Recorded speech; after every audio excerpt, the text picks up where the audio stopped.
శ్రీ గురుభ్యో నమః. శ్రీమాత్రే నమః.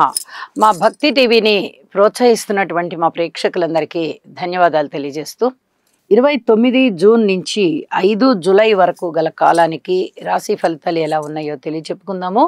ముందుగా గ్రహస్థితులు. మేషంలో శుక్రాచారులు, అలాగే మిథునంలో రవి గురులు, కర్కాటకంలో చంద్ర బుధులు, ఇక సింహరాశిలో కుజకేతువులు, కుంభరాశిలో రాహువు, అలాగే మీనరాశిలో శనిగారు ఉన్నారు.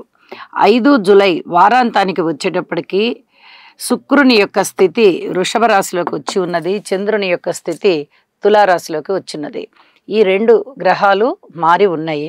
అయితే గ్రహ దృష్టుల యొక్క విశేషాంశాలు ఏమిటి అనుకున్నట్లయితే, కుజుని యొక్క 7వ దృష్టి రాహు మీద, 8వ దృష్టి శనిగారి మీద ప్రసరిస్తూ ఉన్నది. ఇది చాలా ప్రమాదకరమైన దృష్టిగా తెలియజేయచ్చు. ప్రజలకి అనారోగ్యాలు ఉండడం కానీ, అలాగే రోడ్డు ప్రమాదాలు కానీ, ఈ మధ్యకాలంలో విమాన ప్రమాదాలు కూడా ఎక్కువయ్యాయి. వీటిని జలానికి సంబంధించినవిగా తీసుకోవాలి. ఎందుకంటే జలము మీద నుంచే వీటి యొక్క ప్రయాణం జరుగుతూ ఉంటుంది. ఇది గాలిలో జరుగుతూ ఉన్నప్పటికీ కూడా ఆ విమానానికి వచ్చేటటువంటి ఇబ్బందులు ఏవైనా ఆ నీళ్ళలో పడిపోవడము అలాంటివన్నీ జరిగేటటువంటి అవకాశం ఉంది. జల ప్రళయాలు వచ్చే అవకాశము, విమాన ప్రమాదాలు వచ్చే అవకాశము, రోడ్డు ప్రమాదాలు ఉండే అవకాశము, అలాగే కర్ర దెబ్బలు, కత్తి దెబ్బలు, లాఠీలు, లూఠీలు, ఇలాంటి వాటన్నిటికీ సంబంధించిన ఇబ్బందులు, గొడవలు, ఆస్తి తగాదాలు, అన్నదమ్ముల మధ్య సఖ్యత లేకపోవడము, భూమి తగాదాలు ఎక్కువగా ఉండడము, అలాగే హృద్రోగాలు, హార్ట్ అటాక్స్ ఎక్కువగా ఉండడము, ఆపరేషన్స్ ఎక్కువగా ఉండడము, ఇలాంటి నానా రకాలైనటువంటి ఇబ్బందులు కూడా ఉండేటటువంటి పరిస్థితులు కనిపిస్తున్నాయి. ఏ రాశి వారైనా సరే వారి యొక్క రాశి నక్షత్రంతో సంబంధం లేకుండా, ఏ రాశి వారైనా, ఏ నక్షత్రం వారైనా, కుజ రాహు అలాగే శని కేతు ఈ 4 గ్రహాలకి సంబంధించిన స్తోత్ర పారాయణాలు ప్రతి ఒక్కరూ చదువుకోవలసిందిగా సూచన చేస్తూ ఉన్నాను. ఇక గ్రహ సమ్మేళనాలకు వస్తే, కుజకేతువుల యొక్క కలయిక కొంత ఆధ్యాత్మిక చింతనని చూపిస్తూ ఉన్నప్పటికీ, ఈ కుజుని యొక్క దృష్టి రాహు మీద పడుతూ మళ్ళీ రిఫ్లెక్ట్ అయ్యి కేతువు మీద పడుతూ ఉంటుంది. కాబట్టి ఇది అంతగా శుభకరమైన దృష్టి కాదు. ఇది కొంచెం అనారోగ్య సమస్యల్ని తెచ్చిపెట్టేటటువంటిది. కాబట్టి ప్రజలు అప్రమత్తంగా ఔషధ సేవ చేసుకోవాల్సినటువంటి పరిస్థితి ఉంటుంది. ఇక చంద్రబుధుల యొక్క పరిస్థితి, వీళ్ళిద్దరూ మైథలాజికల్గా చెప్పాలంటే ఇద్దరు తండ్రి కొడుకులని చెప్తాం. చంద్రుడు తండ్రి అవుతూ ఉండగా బుధుడు కొడుకు. ఈ తండ్రి కొడుకులకి శత్రుత్వం ఉంది అని చెప్తాం. కానీ ఇక్కడ కర్కాటక రాశిలో రాశ్యాధిపతి ఉంటూ చంద్రుడికి శత్రువులు ఎవరూ ఉండని కారణం చేత బుధుడిని మిత్రుడిగానే తీసుకోవాలి. కాబట్టి ఈ కలయిక మంచిదే అని చెప్పి తెలియచెప్తాము. ఇక రవి గురుల యొక్క పరిస్థితి మూఢవిని తెలియజేస్తుంది.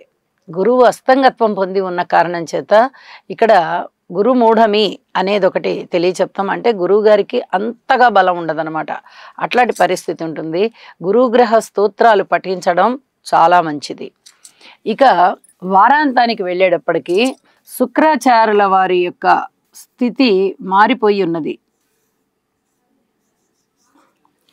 శుక్రాచార్యుల వారి యొక్క స్థితి సంచారం మారిపోయి స్వస్థానంలోకి వచ్చి ఉన్నారు. ఇది చాలా చాలా మంచి విషయం. అలాగే గురుని యొక్క దృష్టి చంద్రుడి మీద పడుతూ ఉంది వారాంతంలో.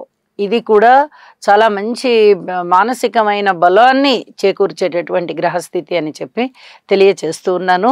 ఇక చెప్పిన పరిహారాలు ప్రతి రాశి వారు కూడా చేసుకోవాల్సిందిగా సూచన. రాశుల్లోకి వెళ్దాం. సింహరాశి వారికి ఈ వారం రోజుల కాలాన్ని పరిశీలిస్తే శుభాశుభ మిశ్రమ ఫలితాలు కనిపిస్తున్నాయి. ఇక్కడ చూడండి, 9వ స్థానంలో శుక్రాచార్యుల వారు బాగున్నారు. ఏకాదశంలో గురు రవి బాగున్నారు. అంటే 3 గ్రహాల యొక్క ఉనికి చాలా చాలా బాగుంది.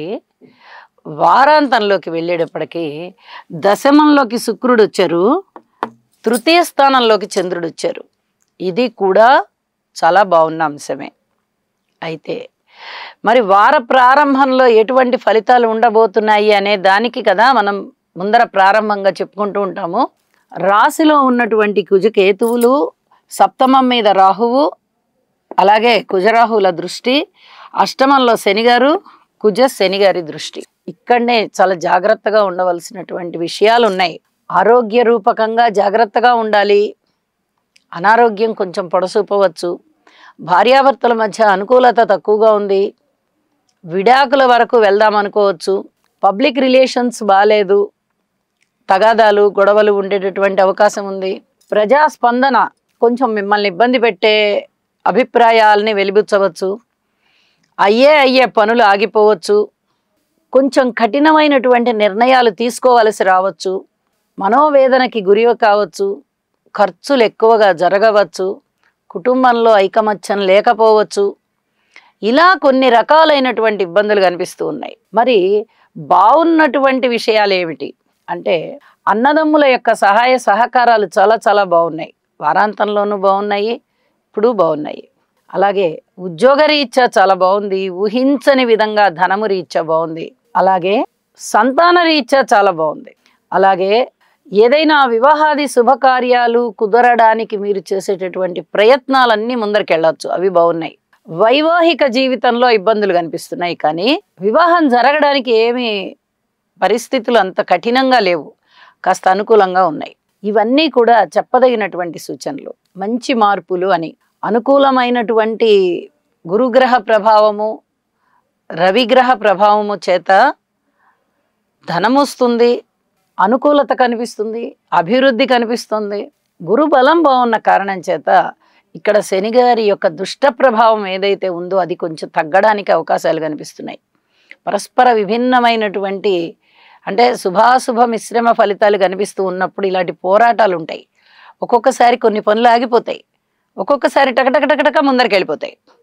ఎందుకు ఇలా జరుగుతోంది అంటే, ఏ గ్రహం ఇచ్చే ప్రభావం ఆ గ్రహం ఇస్తోంది కాబట్టి అనేది మనం ఇక్కడ అర్థం చేసుకోవాలి. విద్యార్థులు బాగున్నారు, సంతానం బాగున్నారు, కార్మికులు, కర్షకులు, నేత పని వారు, చేతి వృత్తుల వారు ఇత్యాది వారందరూ బాగున్నారు. అలాగే వివాహాది శుభకార్యాల విషయంలో కూడా బాగుంది అనే చెప్పాలి. రైతుల విషయంలో వారాంతంలో చాలా చాలా బాగుంది. చక్కగా అనుకూలమైనటువంటి స్థితులు కనిపిస్తున్నాయి. అంటే వీరి కష్టం ఏదైతే ఉందో ఆ కష్టానికి తగిన ప్రతిఫలం ఉంటుంది, పనులు సజావుగా అవుతాయి. ఇది చెప్పదగినటువంటి సూచనగా తెలియజేస్తూ ఉన్నాను. ఇక రాజకీయ నాయకులు కానీ, వ్యాపార భాగస్వాములు కానీ వారందరూ జాగ్రత్తగా ఉండవలసినటువంటి పరిస్థితి. శుక్రాచార్యుల వారి యొక్క స్థితి దశమంలో బాగుంది, చంద్రుని యొక్క స్థితి తృతీయంలో బాగుంది. వారాంతంలో మరింత తృప్తికరంగా ఉంది. అయితే ఈ కుజ, కేతు, శని, రాహు గ్రహాల యొక్క స్తోత్రపారాయణాల మటుకు తప్పనిసరిగా పఠించవలసిందిగా సూచన చేస్తూ ఉన్నాను. శుభం.